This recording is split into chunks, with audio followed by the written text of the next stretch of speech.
Hi guys, ఎలా ఉన్నారు? Welcome to factual channel.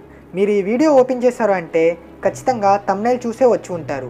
అంటే ఈరోజు మన టాపిక్ మీకు ఆల్రెడీ తెలిసే ఉంటుంటుంది. అదే what if mount Everest was a active volcano. మన మౌంట్ ఎవరెస్ట్ అనేది ఒక అగ్నిపర్వతం అయి ఉంటే ఏమవుతుంది అనేది ఈరోజు మన టాపిక్. దేవుడి దయ వల్ల మౌంట్ ఎవరెస్ట్ అనేది ఒక వాల్కెనో కాదులేండి.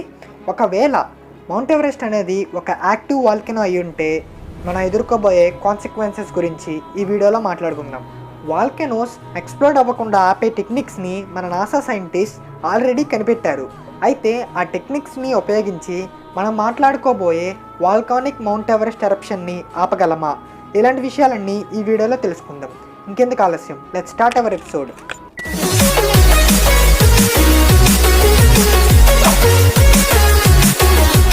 మౌంట్ ఎవరెస్ట్ ప్రపంచంలోకెల్లా ఎత్తైన పర్వతం. దీని హైట్ వచ్చేసేసి 8,849 మీటర్స్, అంటే సుమారు 29,032 అడుగుల ఎత్తు. ఇది నేపాల్లో ఉంది. ఈ మౌంట్ ఎవరెస్ట్ క్లైంబింగ్ అనేది చాలా గొప్ప విషయం.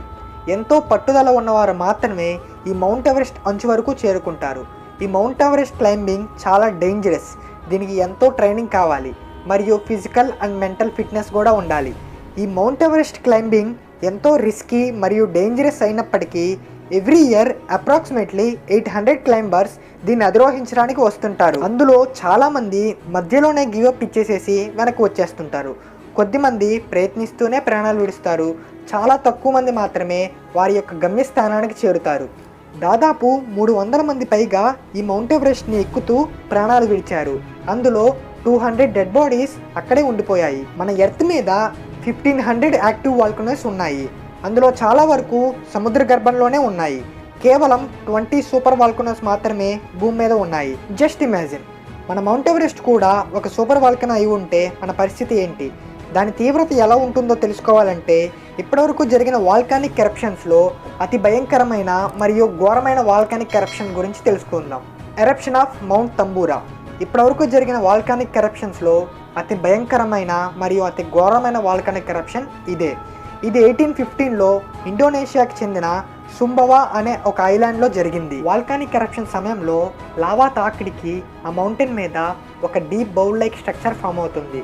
దాన్నే కల్డెరా అంటారు. మౌంట్ తంబూరా ఎరప్షన్ వలన 1109 మీటర్స్ డీప్ కల్డెరా ఏర్పడింది. ఈ మౌంట్ తంబూరా ఎక్స్ప్లోషన్ వలన వాల్కానిక్ యాష్ కొన్ని కిలోమీటర్ల వరకు విస్తరించింది. ఆకాశం అంతా యాష్తోనే నిండిపోయింది. మరియు ఈ ఎక్స్ప్లోషన్ వలన రిలీజ్ అయిన లావా ఎన్నో క్రాప్స్ని మరియు ఎన్నో గ్రామాలని ముంచేసింది. ఈ ఎరప్షన్ వలన ఎన్నో ఎర్త్క్వేక్స్ కూడా ట్రిగర్ అయ్యాయి. ఈ ఎర్త్క్వేక్స్ నుండి సునామీస్ కూడా ఏర్పడ్డాయి. అంతేకాదు, ఆకాశంలోకి రిలీజ్ అయిన వాల్కానిక్ యాష్ మరియు ఏరోజోల్స్ ఎర్త్ యొక్క స్ట్రాటోస్ఫియర్లోకి ఎంటర్ అయ్యి సూర్యకిరణాల్ని పూర్తిగా బ్లాక్ చేసేసాయి. తద్వారా ఎర్త్ అట్మాస్ఫియర్లో సడన్ టెంపరేచర్ డ్రాప్ మొదలైంది. దీని వలన ఫుడ్ మరియు ఆక్సిజన్ కొరత ఏర్పడడంతో లక్షల మంది చనిపోయారు. ఎవరెస్ట్లో సగం హైట్ను వాల్కెనో బర్స్ట్ అయితేనే ఇంత విధ్వంసానికి దారితీసింది. అలాంటిది 8,849 మీటర్స్ ఉన్న ఎవరెస్ట్ ఎక్స్ప్లోడ్ అయితే ఎవరెస్ట్ ఎక్స్ప్లోడ్ అవ్వాలంటే ఎర్త్స్ మ్యాంటీన్లో ఉన్న మ్యాగ్మా ఛాంబర్ నుండి లావా ఎవరెస్ట్ ఎడ్జ్ వరకు రావాలి. ఒక రకంగా చెప్పాలంటే ఇది అసాధ్యమనే చెప్పాలి. ఎందుకంటే లావా అంత ఎత్తు వరకు చేరాలంటే చాలా బలమైన ఫోర్స్ కావాలి మరియు చాలా ఎక్కువ లావా కూడా కావాలి. బట్ ఇది జస్ట్ ఇమేజిన్ కాబట్టి లావా ఎవరెస్ట్ యొక్క ఎడ్జ్ వరకు వచ్చిందని అనుకుందాం. అంత ఎత్తుకు వచ్చినప్పటికి కూడా మరీ అంత ఫోర్స్ఫుల్గా ఎక్స్ప్లోడ్ అవ్వలేదు. కానీ ఇది జస్ట్ ఇమేజిన్ కాబట్టి లావా ఫోర్స్ఫుల్గా ఎక్స్ప్లోడ్ అయిందని అనుకుందాం. ఎవరెస్ట్ ఎక్స్ప్లోడ్ అయిన కొద్ది సెకండ్లోనే మౌంట్ ఎవరెస్ట్ని అధిరోహించడానికి ప్రయత్నిస్తున్న క్లైంబర్స్ వాళ్ళ ఎముకలతో పాటు ఆవిరైపోతారు. ఎక్స్ప్లోషన్ తర్వాత ఆ కొండపై నుంచి పడే బర్నింగ్ ఫోర్స్ఫుల్ రాక్స్ని మనం వాల్కానిక్ బాంబ్స్ అంటాం. ఈ వాల్కానిక్ బాంబ్స్ ఎవరెస్ట్ చుట్టూ ఉన్న ప్రాంతాల మీద పడి వాటన్నిటిని ధ్వంసం చేసేస్తాయి. ఇంకా లావా సృష్టించే విధ్వంసం గురించి అయితే చెప్పనక్కర్లేదు. లావాలో మనం పడితే మన ఎముకలతో సహా కాలిపోతాము. ఈ ఎక్స్ప్లోషన్ వలన వెలువడే లావా ఒక వరదలాగా ముంచేస్తుంది.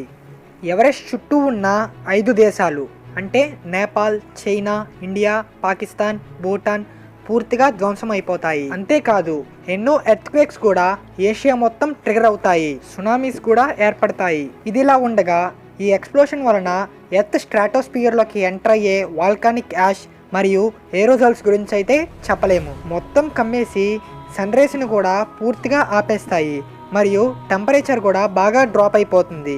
ఇంకా అంతా చీకటి మరియు చలి. ఈ టైప్ ఆఫ్ కండిషన్ని వాల్కానిక్ వింటర్స్ అంటారు. ఇటువంటి యూనిక్ టెంపరేచర్ వలన అన్ని క్రాప్స్ చనిపోతాయి.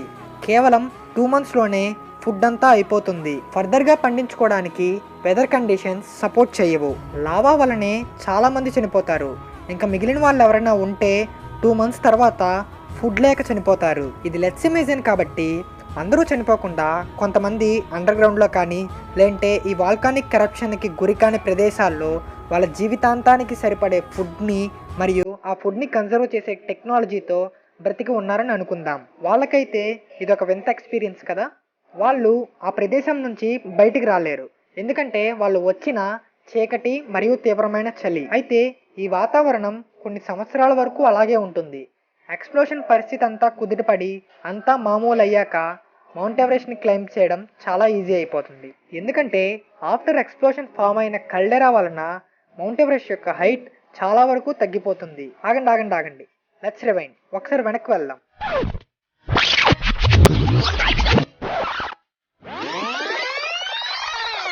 మౌంట్ ఎవరెస్ట్ ఎక్స్ప్లోడ్ అవుతుంది అని తెలియగానే దాన్ని ఆపడానికి మన వాళ్ళు ఏం ట్రై చేయరంటారా? ఎస్, ఖచ్చితంగా ట్రై చేస్తారు. ఇప్పటికే మన నాసా వాళ్ళు వాల్కానిక్ కరప్షన్ని కంట్రోల్ చేసే మెథడ్స్ని కనిపెట్టారు. అది ఎలా అంటే, ఎక్స్ప్లోడ్ అవడానికి రెడీగా ఉన్న వాల్కెనో చుట్టూ కొన్ని కిలోమీటర్స్ లోతు వరకు డ్రిల్ చేసి మ్యాగ్మా చెంబర్లోకి ఐస్ కోల్డ్ వాటర్ని పంపిస్తారు. ఇలా చేయడం వల్ల వాల్కెనో యొక్క తీవ్రతని చాలా వరకు తగ్గించవచ్చు. అంతేకాదు, మనం పంపించే వాటర్ లావా వలన హీట్ అయ్యి స్టీమ్ని ప్రొడ్యూస్ చేస్తుంది. ఈ స్టీమ్ ఎలక్ట్రిక్ జనరేషన్కి కూడా ఉపయోగపడుతుంది. అయితే ఈ డ్రిల్ ప్రాసెస్ కూడా ఎలా పడితే అలా జరగదు. ఇందులో కూడా సైన్స్ ఇన్వాల్వ్ అయి ఉంటుంది. పొరపాటున సెన్సిటివ్ ఏరియాలో డ్రిల్ చేస్తే ఆ హోల్ నుండి లావా మరింత ఫోర్స్తో బయటకు వచ్చేస్తుంది. ఇదండి జరిగేది మన మౌంట్ ఎవరెస్ట్ అనేది ఒక వాల్కెనో అయి ఉంటే. ఎర్త్క్వేక్స్ లాగా వాల్కానిక్ కరప్షన్స్ అనేవి మనం ప్రెడిక్ట్ చేయలేము. ఓకే ఫ్రెండ్స్, ఇది ఇవాళ వీడియో. నచ్చితే లైక్, షేర్, సబ్స్క్రైబ్. అంతేకాకుండా మీకు ఏమైనా డౌట్స్ ఉంటే కామెంట్ సెక్షన్లో #Q2FT అని టైప్ చేసి మీ క్వశ్చన్స్ని మమ్మల్ని అడగచ్చు. నెక్స్ట్ వీడియోలో మేము వాటికి ఆన్సర్స్ ఖచ్చితంగా చెప్తాం. అంతేకాకుండా మన ఛానల్ యొక్క ఇన్స్టాగ్రామ్, టెలిగ్రామ్ లింక్స్ని కూడా డిస్క్రిప్షన్లో ఇస్తాను. వాటి ద్వారా మన ఇన్స్టాగ్రామ్ మరియు టెలిగ్రామ్ ఛానల్స్లో జాయిన్ అయిపోండి.